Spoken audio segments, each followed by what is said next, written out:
If any of you have been stuck in a reading slump or a reading rut, you'll know exactly what I'm talking about. Let me share with you what that was like for me last month.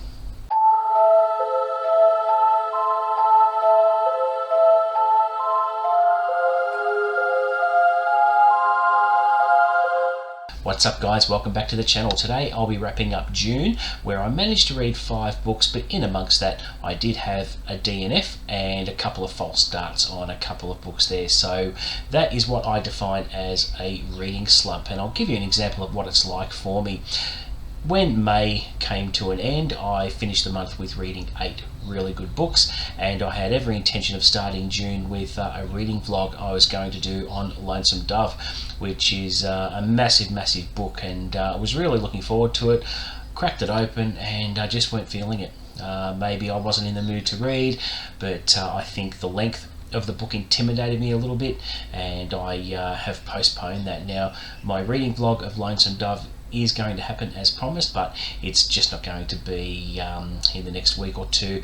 Maybe I will schedule it for August, so we'll see how that goes. But guys, I have every intention of doing the reading vlog, and I think it's going to be very exciting. But at the end of May, nothing felt really exciting on the reading front, and as I said, this happens a couple of times a year where I just can't decide what to read. My brain gets a little bit scrambled, and I fluff around trying to figure out what I want to read next. But let's talk about the 5 books I did read and enjoy first of all. So the first book I read was Harry Potter and the Chamber of Secrets, which is obviously the sequel to The Philosopher's Stone, as I continue my journey into the world of Harry Potter, and I certainly didn't regret picking that one up. I read through it pretty quickly. I've come to really like Harry Potter as a character, and I'm certainly looking forward to reading the rest of the books before the end of the year, so really looking forward to that. The next book I read was a reread of a Jack Reacher book by Lee Child called Echo Burning, which had the setting in the hard pan of the Texas desert, and a mystery that Jack Reacher had to unravel, and it was really detailed. It was quite a long book at about 500 pages for a Lee Child book, but I mentioned in a previous video where I reviewed the book that it was very well written. We saw a side to Reacher that you don't normally see, a bit of a softer side. And it was a very complex mystery that involved a pretty good twist at the end, but Lee Child wrapped up the story really well, and it was a very satisfying read for me. Next, I read Something Wicked This Way Comes by Raymond Bradbury. This was a really dark book and really unsettled me. I hadn't read it since I was a teenager, and again, this was one of the classics that I had on my list of 10 classics to read by the end of the year. So it officially puts me at the halfway mark on that list, and it was scary. Some of the events that happen in the book are very frightening. You have this merry-go-round that has the power to age or de-age you, which in itself is a frightening prospect, and Mr. Dark, the leader of the carnival that comes to town, is just pure evil. But I did criticise the book a little bit for the way it was written. It was beautifully written, but it was quite lyrical and a little bit overly descriptive in some areas, but that didn't really affect my enjoyment of the book too much. It was a pretty quick read, and I was overall really satisfied and scared by it. So it was really well worth picking up for the second time in my life. Now, after Something Wicked This Way Comes, I went into a bit of a real nosedive on the reading front. Entered a real reading slump where I'm thinking to myself, what am I going to read next? And I did have a couple of classics to pick from. I opened up Lord of the Flies by William Golding and read a couple of pages, and I just thought, I'm not feeling it. So I threw that aside. And next I picked up Slaughterhouse 5 by Kurt Vonnegut, which looked really interesting. It's a very much loved book and a very respected book, and it was short, and I thought, oh look, what I need is a short read.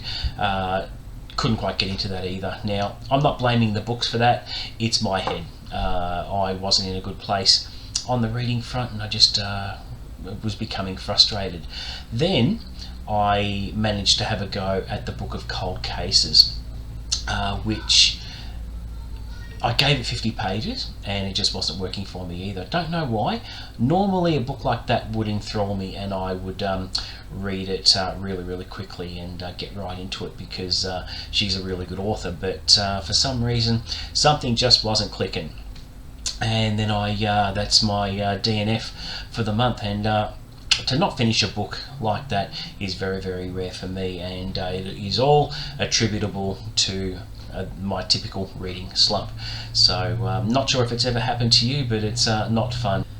Now at that point I thought, oh, I've had a DNF, I've had a couple of false starts, what am I going to read now? And I wanted something reliable, something I'd read before, and someone's writing I can trust, and I eventually turned to Intensity by Dean Koontz, and really enjoyed that for the second time. I hadn't read it since 1995 or whenever it was released, and I remember parts of the book, but rereading it was an absolute pleasure.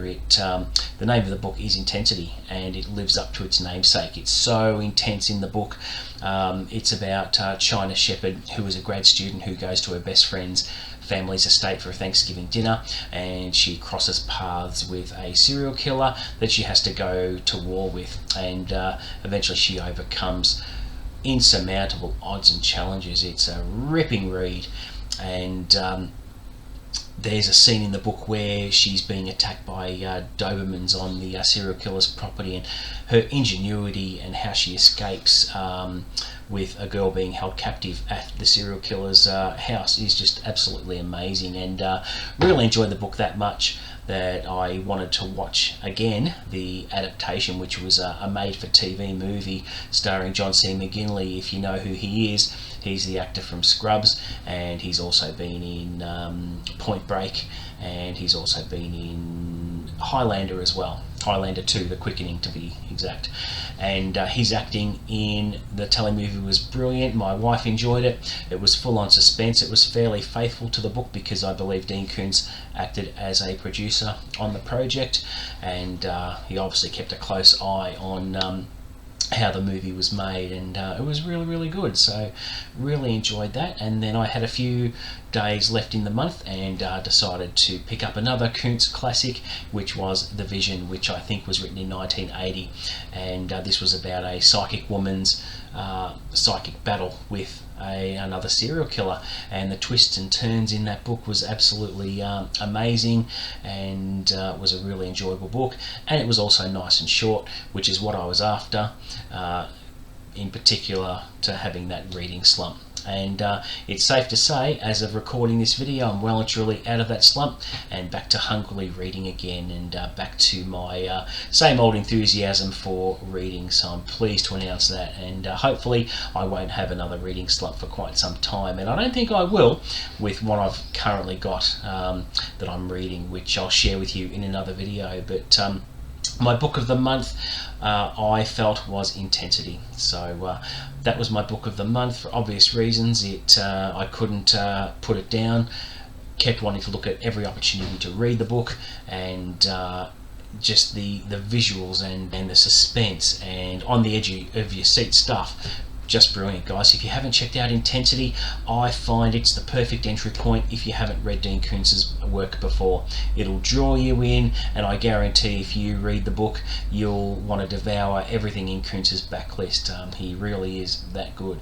So there you go, my book of the month. In terms of stats for the channel, there's not really much happening there. I won't go into too much of that. There's been no real change in the subscribers, but you know, I'll be keeping on going and putting out the content. So there you go, guys. That wrapped up my June, and as I said, I'm so glad to be out of this reading slump, and really look forward to what I'm going to be reading for the next half of the year. So as always, please don't forget to like and subscribe, and always offer comments below, and I'll always respond to those. And until next time, guys, see you later.